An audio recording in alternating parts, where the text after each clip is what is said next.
Fakes the fumble. Goff goes crashing into the end zone. It is intercepted by Jalen Ramsey. Robert Wood, touchdown. Picked off by John Johnson. Touchdown, Tyler Higbee. Cooper Kupp plucks it out of the air. Henderson with a good run and a first down. Still on his feet. Touchdown, Van Jefferson. Everett in stride. Wow! LA will play for the Lombardi. Flowers are blooming, the grass is growing, and it's time to chop the weeds.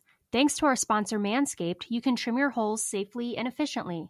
I'm talking about ball trimmers. Manscaped, the global leaders in men's below-the-waist grooming, have an exclusive offer for our audience. Use code DTR to get 20% off and free shipping at manscaped.com. Join the other 2 million men who trust Manscaped. They are here to make sure you are trimmed and smelling nice. After all, it's time for some spring cleaning. Hi guys, welcome back to Downtown Rams. As always, I'm your host, Alexis Kraft, joined here with my co-host, Jake Ellenbogen, and we are coming to you now about a week from the NFL draft, a little over a week.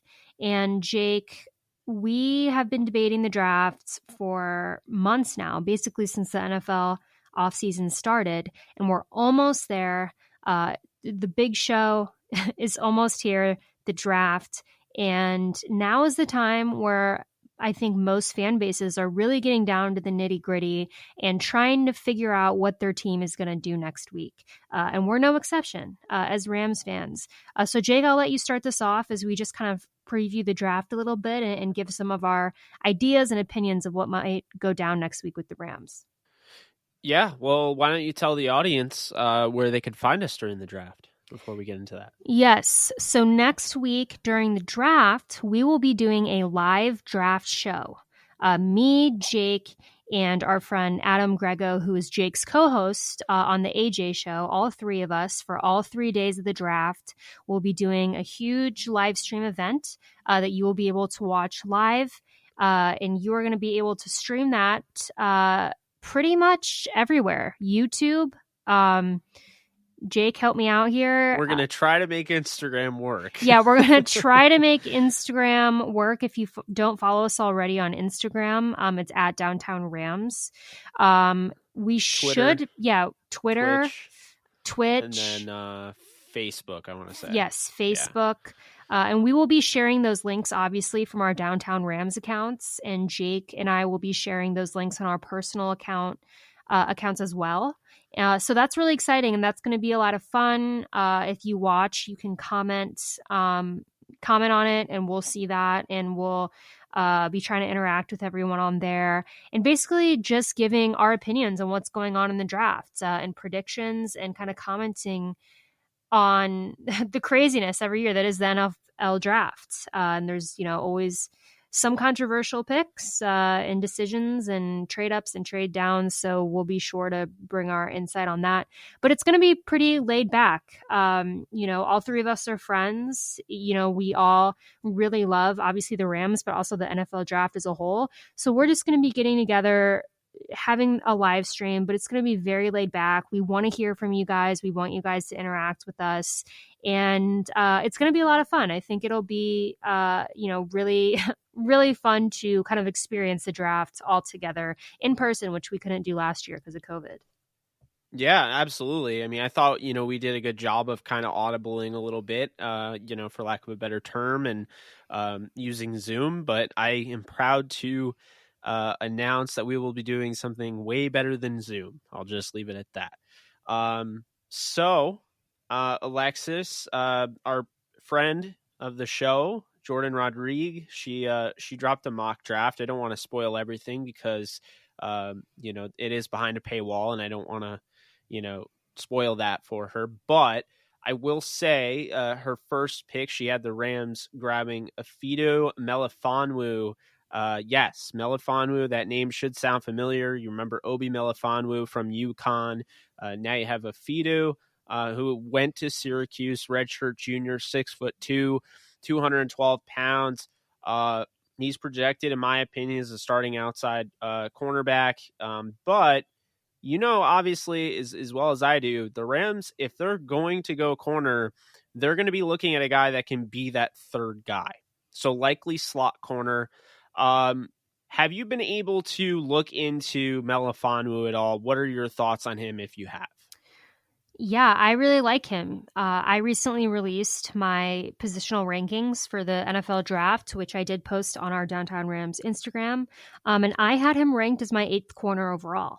I think he's very talented. I think he definitely could start in this league. However, I'm not entirely sure he's what the Rams would be looking for if they plan right now to stick with Jalen Ramsey and Darius Williams.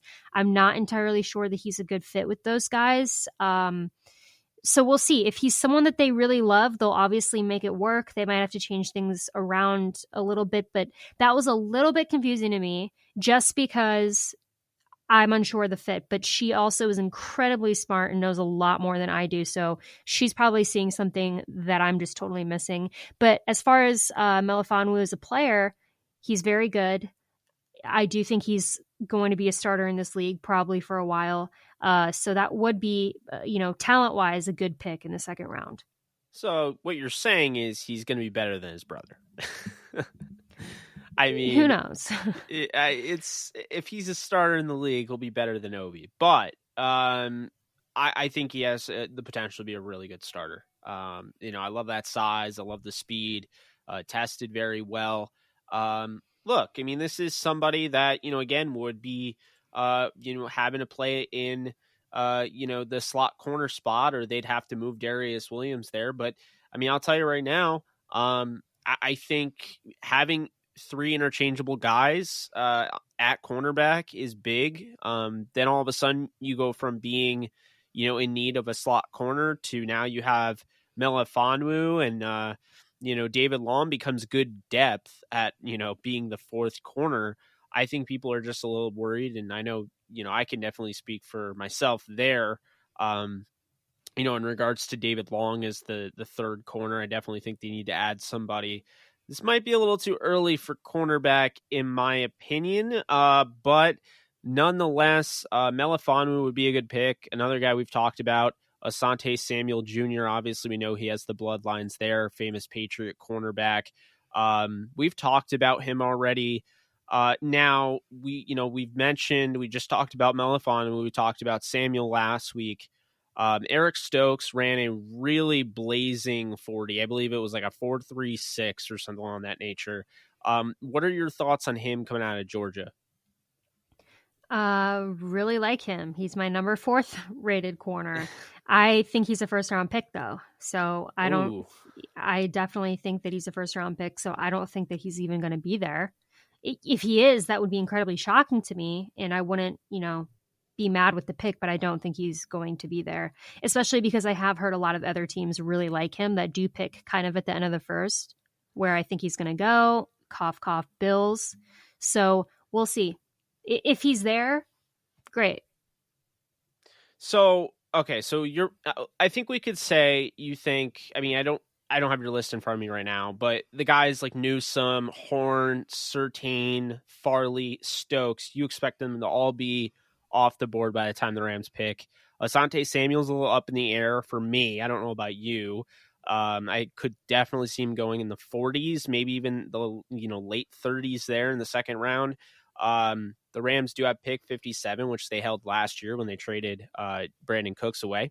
And they ended up drafting Van Jefferson. Afidu Melifonwu, I think, will be there. Another guy that'll be there out of Washington, Elijah Molden. I'm not as high on him as others. I am concerned about his athletic profile. He tested horribly. Was not a fan. Paulson Adebo tested very well out of Stanford. He's somebody that I think has gained some traction. I think he's more of a guy, at 6'1", 190. He's somebody that is going to develop into a starter. I don't know if he's necessarily a starter right now. Whereas if you got a guy like Melifonwu, he could start on the boundary, or somebody like Asante Samuel Jr. I feel like when you get into a Debo, you're probably looking at that. And then Trill Williams is another Syracuse corner they had two big ones at 6'2". Melifonwu was more filled out at 212 pounds, but Trill Williams at 198 pounds is not a bad corner. He's not a bad option. Probably looking in the third or fourth round, but what are your thoughts on the guys I mentioned, Molden and Debo and Trill Williams? So Molden is also in my top 10. I have him number 7. I like Trill Williams. I actually see him as a third round corner. So I think he will be there at 57. I don't think the Rams should bite at 57 if he's there. If they're going to go a different position at 57, say linebacker, offensive line, whatever, maybe revisit him in the third because I think he'll be there. As far as Adebo goes, I have him ranked 9th overall. I think he'll be there as well. I'm not sure about the fit for the Rams personally, but I think it sounds like they really like Asante Samuel Jr. So if he's there at 57, that's a very real possibility that the Rams pick him. So I would say that that's where I would bet my money out of all those guys at 57, especially because the other ones, I kind of feel like 57 is early for them, unless it's Eric Stokes, who I don't think will be there at 57. So I think it makes most sense to bet on Asante Samuel there if you're thinking corner. But, you know, I want to revisit the linebacker position because that also is a very real possibility. And when I'm looking at my top 10 linebackers in this draft, there is a pretty big drop off, in my opinion, after the top 5. So in my top 5, I had Micah Parsons, Jeremiah Owusu-Koramoah, which obviously I pronounce wrong, even though he goes to my favorite school, Notre Dame. I always pronounce it wrong. Zaven Collins, Jamin Davis, and Nick Bolton. After that, I think there's a pretty big drop off. And then you've got guys like Jabril Cox, Baron Browning, Cameron Mcgrone, Chaz Serrat, and Dylan Moses, who I think will all be there at 57. The only options that I would like there, really positional-wise at 57, possibly Chaz Surratt, Cameron Mcgrone, and Baron Browning. I don't think Jabril Cox is going to be there. He might, but those are all really viable options for the Rams if they want to go linebacker that early, which they might not want to, because again, I do think that like outside of the top 5 inside linebackers, I think it kind of like it's a little murky after that. I think it's pretty interchangeable. So we'll see. But I want to hear your thoughts on linebackers if the Rams are looking at going linebacker, you know, at 57, or if they're planning on going the third round. What do you think they do there? So we will get to that right after we take this break. But a word from Alexis about Manscaped. Spring has sprung and Manscaped has the best tools to get you ready. Manscaped are the global leaders in men's below-the-waist grooming and have forever changed the grooming game with their amazing products. They are here to help with your above-the-waist holes, too. Have you heard of their Weed Whacker? This nose and ear hair trimmer provides proprietary skin-safe technology, which helps prevent nicks, snags, and tugs in those delicate holes. No more gross nose hairs flying in the wind. The premium Manscaped Weed Whacker uses a 9,000 RPM motor-powered 360-degree rotary dual-blade system. Manscaped is making whacking your weeds a time to look forward to, delivering maximum confidence while providing hygiene. Speaking of incredible hygiene, Manscaped has formulations to keep you fresh and ready for everything that comes your way all day. The Crop Preserver is an anti-chafing ball deodorant and moisturizer. It's starting to get hot outside, and this is crucial so your balls stop sticking to your leg. That's the legit worst. You'll also find the Crop Reviver, spray-on toner for your balls, which will keep you smelling fresh down there just like spring flowers. Speaking of smelling fresh, complete your grooming game this spring with the new refined cologne Signature Scent by Manscaped. This stuff is legit and will have you smelling like royalty. The cologne is light, approachable, and gentlemanly in all the right ways. You'll be the talk of the next quarantine hang. Smell good, feel good this spring. Get 20% off plus free shipping using code DTR at manscaped.com. Do yourself a favor and always use the right tools for the job. Well, it's funny, you know, as this draft has rolled on, I feel like we've kind of been at the forefront of, hey, pick a linebacker. And I really feel like, you know, people are getting lost in the sauce in a sense where they're thinking more position of need. I think the Rams are going BPA within reason, of course. I don't think they're necessarily going to draft the best running back or quarterback available or safety, but I do think they're going BPA. And so the way I see it is they could draft a linebacker. And one thing I'll say is you know how I feel about Dylan Moses. I like Cox. I think Cox will go in, I want to say, the early 40s. I don't expect him to be there. Would like him, of course, but don't expect him to be there. So, you look at Baron Browning, who absolutely killed his pro day at that size, 6'3", 241. I don't expect him to be there. Nick Bolton could fall because his pro day was less than impressive. He ran a 4.6 at 6 foot, 232 pounds. So, he could fall. Cameron Mcgrone is a guy that I think is being mocked way too low. I think he's going to go a lot higher than people are mocking him. I think he's, arguably a top 60 player. So he's an option. I think he takes the best angles in the entire draft. I've said that. He's such a great tackler, sets it up well. Chaz Serrat is interesting because initially I was like, he's really slow. And when I went back and I saw, and I like his film, obviously, like he could be faster on film. I do feel like he's a slow processor. But his pro day wasn't that bad. I believe he ran a 4.5, I want to say 4.59. So that's not horrible. A guy that can move around a little bit. The only guy I really am just out on at, in the second round at linebacker, that is being even considered on that level is Pete Werner. I don't see it. I don't know. Some people do. I simply don't. I just don't think he's worth a second round pick. A guy that I want to name because I talked about him on my live stream last night, Derek Barnes, a linebacker from Purdue, is starting to gain some traction here. Hasn't really been talked about at all throughout this draft process. But, I like his ability as a pass rusher. I do think he offers a tremendous upside there. But he is so quick to diagnose. He reads and reacts, and it's just, he's a terror. And I'll be honest with you, I'm pretty sure the guy that went to Purdue at linebacker, Jawan Bentley, I'm pretty sure he went to Purdue.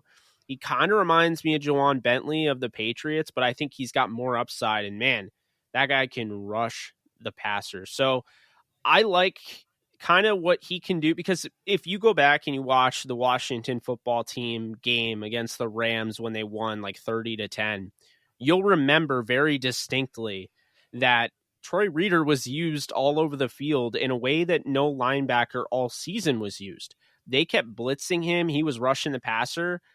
Barnes can do that. And I think Barnes honestly offers a little bit of everything for the Rams to consider adding to their defense. He'd be kind of like a Swiss Army knife, kind of similar to another guy who I don't think Barnes is going to go in the second round, Alexis, but I'm mentioning him. And then another guy who's a Swiss Army knife, in my opinion, we've talked about him before, Charles Snowden. When you have that 6'7" frame, but you know how to use it, you can tackle, you have length, and there's really not a huge drop-off in your game because of how long you are. I mean, that's somebody that I'm looking at as well. So there are a lot of guys here at linebacker that I'm intrigued with. Of course, Garrett Wallow out of TCU is somebody that I like a lot. So the Rams will have options. I don't know if they'll go linebacker at 57. I know we've kind of been thinking that they could. But I definitely think it's a possibility, and I do think they're 100% going best available. I don't think anybody can change my mind on that. Yeah, it makes sense. I would think so. Before we get into potential offensive line picks, I do want to stay last position on the defense. I think that they could go early is that edge position. And a lot of people don't think so because we re-signed Leonard Floyd. But I still think that they could. Think so. And yeah. I think there's a lot of depth in this class at edge, more so than I think we've seen in recent years. It's not, I would say that this draft is particularly heavy in offensive line.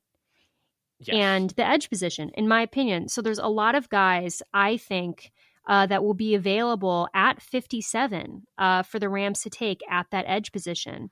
One that comes to mind is Jason Owa out of Penn State. I like him. I think that, again, I think he should go earlier. I think he might be there. A lot of people like Janarius Robinson out of Florida State. I think that's a little early for him personally. Oh, yeah. I know that you like Jordan Smith out of UAB. I think that's early for him. I think if the Rams want him, they could get him in the third. That's just... And he tested horribly. I think the film indicates that this guy can play. I'm not entirely worried about his numbers. So I'm looking at that 6'5" or 6'6", 240, 250-pound guy, and I'm thinking that's an archetype the Rams look at, for an edge defender. So Yeah. Jordan Smith, in my opinion, could even go to the 4th round because of how bad he tested. Well, then when you're looking still early, I mean, guys like Carlos Basham Jr. I think he's more of a 3rd, but I could see him sneak into the end of the 2nd. Peyton Turner, his name is starting to churn. I've been hearing a lot about him. I think the thing about Peyton Turner at 6'5", 270, he's willing to go down and wait. He does not want to play a 5-tech. He wants to be an outside linebacker, and he doesn't want to be just relegated to just being a 5-tech in a 3-4 or, a 4-3 defensive end. Like, he wants to make it clear that he has the versatility to play outside linebacker, which is a plus. Quincy Roche, or Roche, whatever you want to, I don't know how he's pronounced, but Quincy Roche is somebody I like as well. Ronnie Perkins is up there, Joseph Asai. But Alexis, I mean, looking at these edge defenders, would you go more high upside in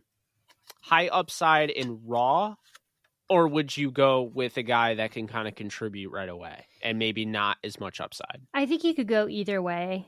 I don't think it's a position that we need a starter desperately at right now, but I think, again, it depends on who's there. So, a name that I really like that for some reason has been falling, I have him rated as my number 2 edge in the draft, is Gregory Rousseau out of Miami. I probably pronounce his last name wrong. I always do. But that makes sense. He's been dropping. So has Joseph Asai out of Texas. So there's a lot of guys that I think are honestly first-round talents that will be there in the 2nd for edge. But I still kind of am a fan in this draft. I think you can get some good guys late, developmental guys, kind of like you said. I think we could go either way, but guys like Dalen Hayes out of Notre Dame, who I really love and I think is probably going to be a late 3rd, maybe early 4th round pick. Ellerson Smith, Northern Iowa, Patrick Jones II out of Pittsburgh. So there's a lot of guys that I think we could wait on edge personally. Yeah, that we could go. Now let's get into offensive line though, because this has the most depth in this draft. I think that's a pretty consensus belief, is that this is a very rich draft when it comes to the offensive line.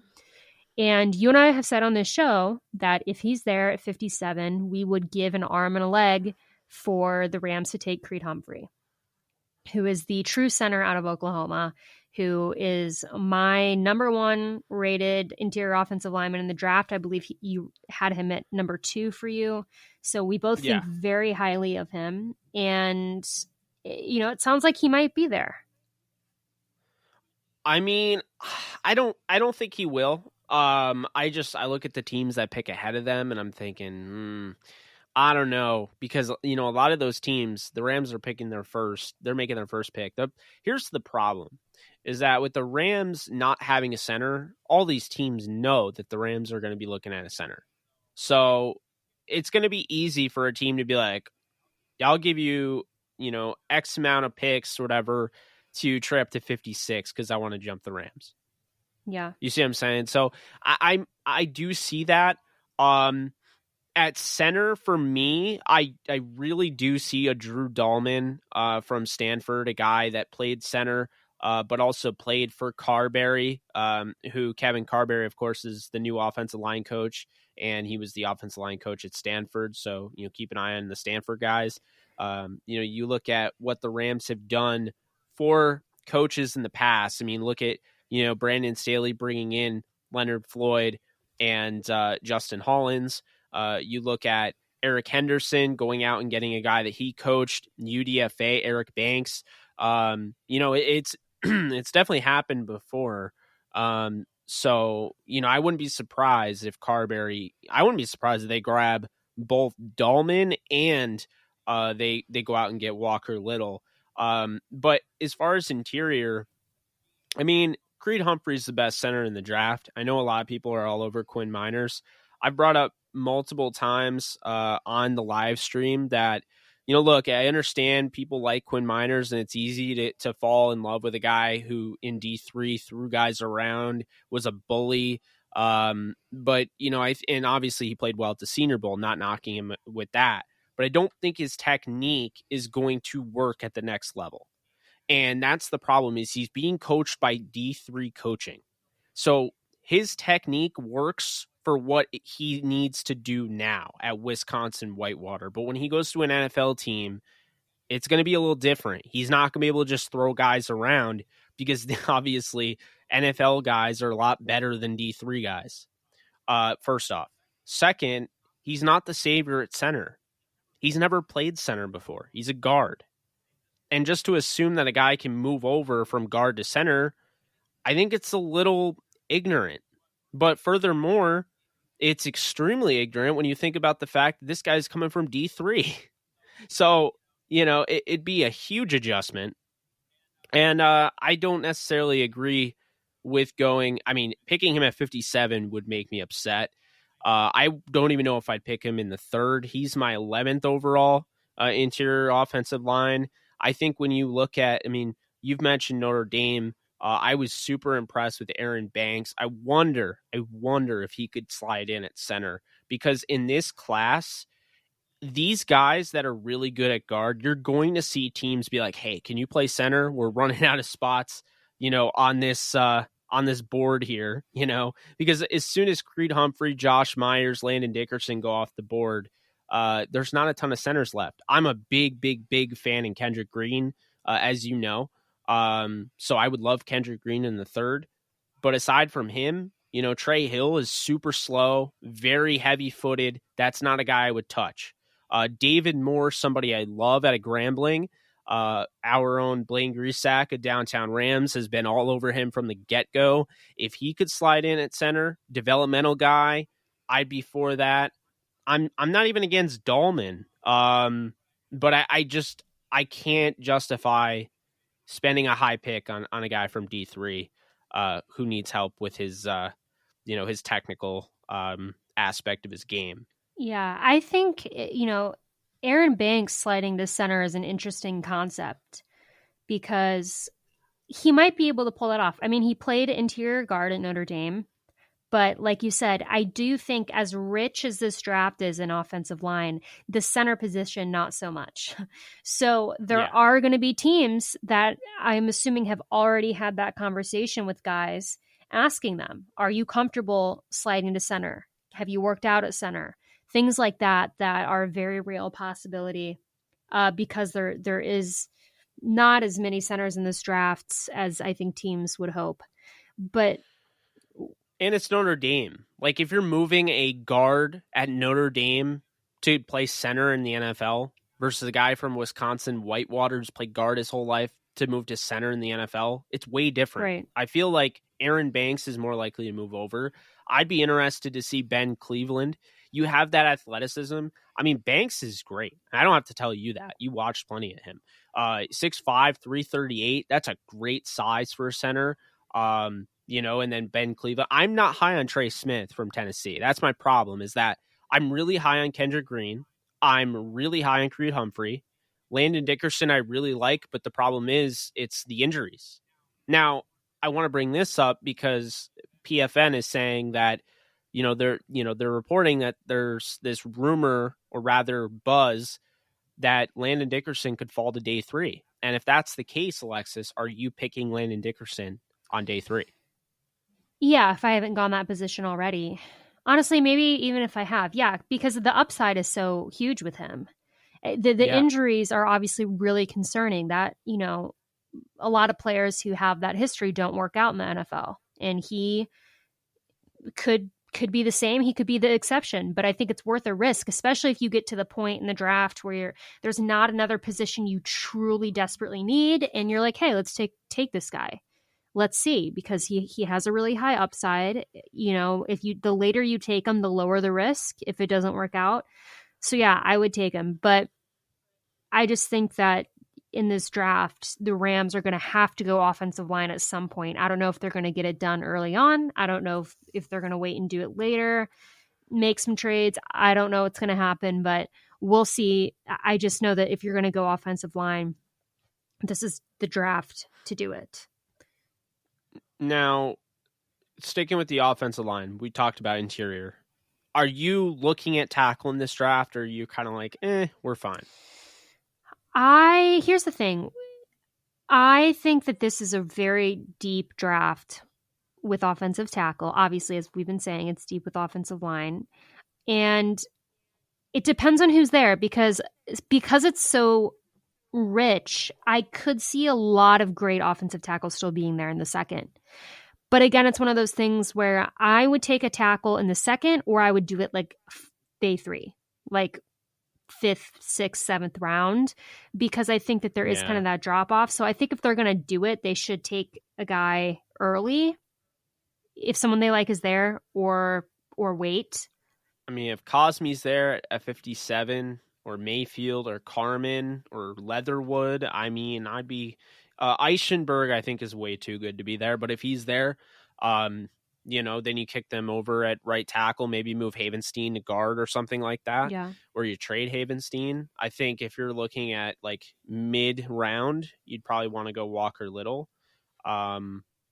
But yeah, I mean, wrapping this up, is there one player, if you could pick one player in this draft, realistically, of course, I'd choose Penei Sewell all day, but one player in this draft you want to see wearing horns, like shoot your shot. Is there a player out there that you really want to go to the Rams? Dalen Hayes. I think that's it's definitely a possibility, like 4th round, 3rd round, maybe. I think that he's a day 3 guy, but I think he has a lot of potential, and I think that the Rams are a team that they don't need him right away, and they could develop that, and I think he could be scary.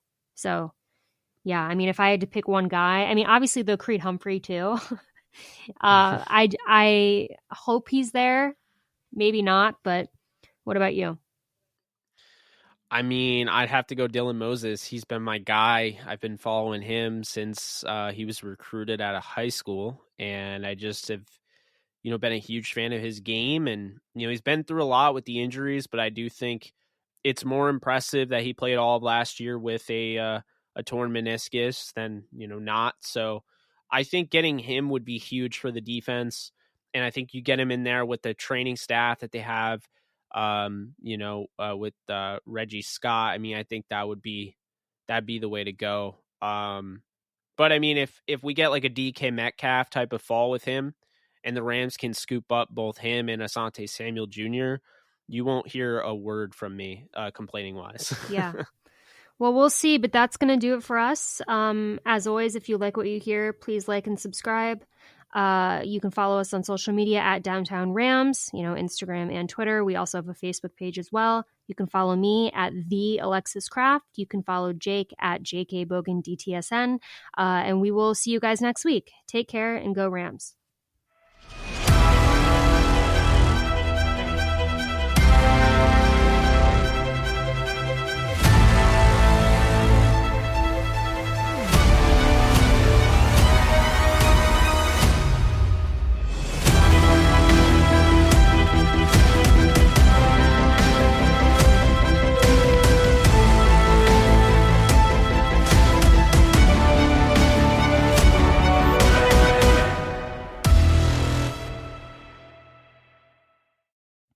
Get 20% off and free shipping with the code DTR at manscaped.com.